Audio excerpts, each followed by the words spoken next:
Is COP28 a success or a failure? Here are 5 things you need to know about COP28.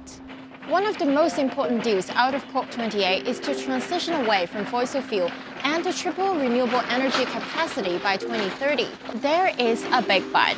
They've never agreed to phase out fossil fuels, and instead, they've only agreed to phase down unabated coal. Unabated coal refers to the emissions of the dirty fuel that can't be reduced by the pricey but ineffective tag of carbon capture. Well, weak. Wait, but wasn't the Loss and Damage Fund approved on the first day of COP a big step towards climate finance?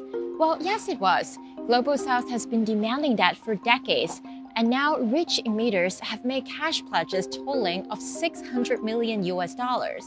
But before we celebrate this amount, we need to acknowledge that this is still far below the promised $100 billion to these countries and the estimated trillions they actually need to face climate impacts.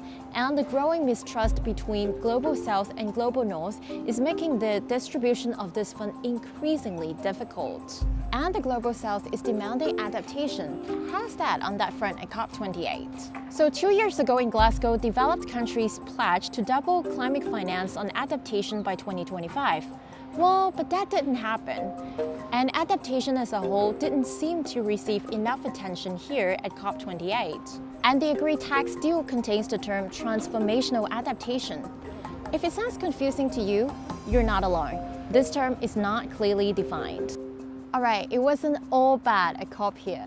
The conference saw its very first Health Day, where discussions on health and climate were officially merged. Over 120 countries out of the 193 that attended signed the declaration on this issue, and a $1 billion new fund was established for climate and health. We're actually performing CPR on the planet. Because right now, there's a little bit of life left in our planet, but we need to make sure that we fight to keep it there. Protests like these were also able to take place here. Indigenous people, youth, climate activists all marched and made their voices heard. They demanded climate justice and increased climate finance for the Global South, among others. For the truth and rights to prevail for the marginalized group and the indigenous peoples of this world. Territories like Puerto Rico and Taiwan are still excluded from climate conversations.